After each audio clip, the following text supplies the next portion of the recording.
Come along with me as I begin to make another Flintlock Longrifle, mostly by hand, but this time with a brass rifle barrel.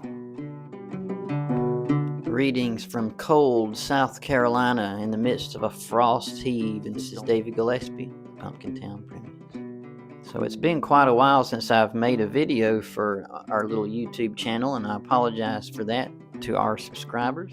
So I'm about ready to start building another rifle, another Flintlock Longrifle, Lord willing, and this one will also be from a stock blank. This is the stock blank here. I've had it in my house for about 15 years. Here's the stock blank. It's from Dunlap Woodcrafts, Chantilly, Virginia. I'll put a link in the description below. And it's a sugar maple 5 grade, which has a nice even curl all the way down. I don't know if it translates into the video or not. So it's not overly tight grain, but it's enough. So when I started to consider what kind of a long rifle I was wanting to build, I wanted it to be a larger caliber. So that would mean an earlier gun. I have plenty of 50 caliber guns, but I need something a little bit larger for big game maybe. So I came up with something larger caliber, but it needed to be kind of cool, something different.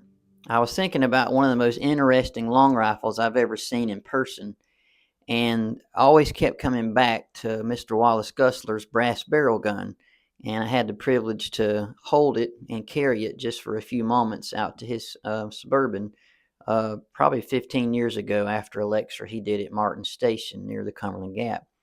And so I admired it greatly then, and because of its uniqueness, because it is the only known brass barrel long rifle from our colonial period, I thought about it for long and hard, and I inadvertently kind of fell into getting a barrel for it, and I'll tell you about that in a minute. I was in a barrel maker's shop about a year ago, and he had a blunderbuss barrel there on his workbench, and I saw it, and immediately the wheels started turning, and I said to him, "Did you get this barrel from Walmart?" And we shared a chuckle, but it taught me a lesson. It showed me something, that he was capable of making brass barrels. So I asked him if he could make me one, and he obliged, and I just went and picked it up. 62 caliber, 1 66-inch twist, 45 3/16 long, just like the original, after Mr. Gusler has recast the end portion. Okay, it also has an iron tang on it. That way it's stronger down here in the breech.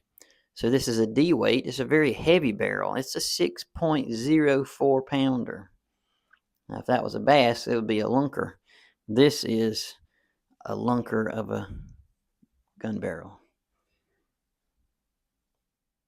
And lately, we just happened to be up at Dorothy Shumway's up in Pennsylvania, and I picked up her most recent copy of Rifles of Colonial America Volume 2. And Volume 2 has color pictures of many of the old long rifles that her late husband, Dr. Shumway, had posted in black and white. And 103 in the book is the brass barrel rifle. And so based with those color pictures in there, I'm going to use that as my inspiration to try to make as close to a bench copy as I can of the brass barrel gun. I'll leave a link in the description below if you want to get either Volume 1 or Volume 2 of the latest Shumway republish of Rifles of Colonial America.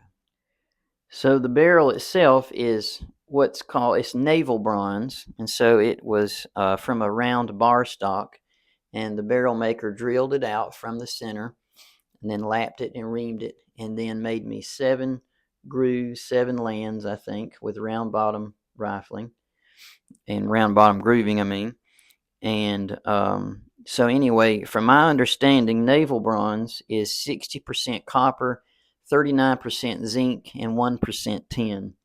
And so in the 18th century, brass would have had more like 67% copper content, and the rest of it in the zinc.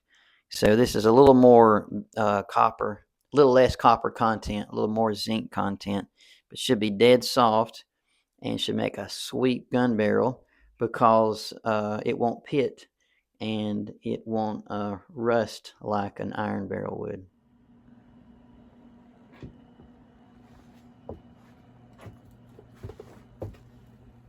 Enlarge it to my trigger pull from here to here and draw it out.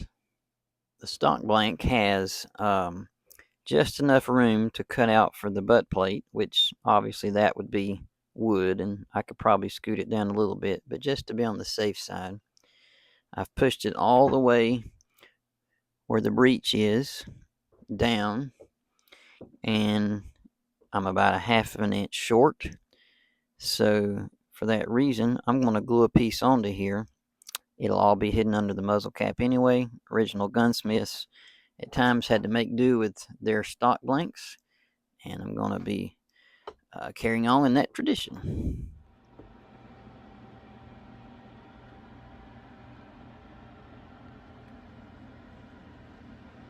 So my stock blank needed just a little more room, a little more length, so I found a piece of pecan off of a baseball bat, a blank that I was starting to try to turn, and just added a little bit, glued it on, and try to see if it'll stick. Okay, so now I have the outline drawn on with a little bit fat on the bottom here, and I'm just going to extend this line for now all the way out to the end so that I have more beef here, so when I'm inletting this barrel I don't have the stock bouncing around on me.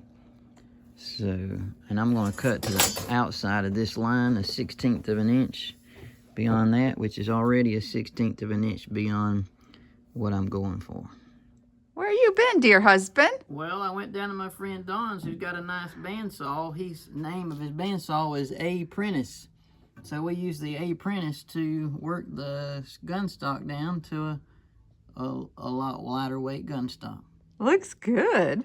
Okay, so here is the brass barrel gun after being apprenticed.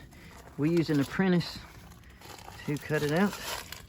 2.5 inches thick on the butt, and the little German step down there on the bottom. Praise the Lord, starting to look like a gun. So I'd like to thank the sponsor of this channel, Mr. Ken Neighbors, who has been a sponsor of me not only in the most recent times, but in many, many years past. Thanks, Ken. And if you want to stay tuned in this series, you can watch me inlet the barrel into the stock with a common handsaw, 18th century method. And if you like this type of material, please consider subscribing and give us a like, and any comments down below or questions you may have. Thank you guys for watching. It means an awful lot.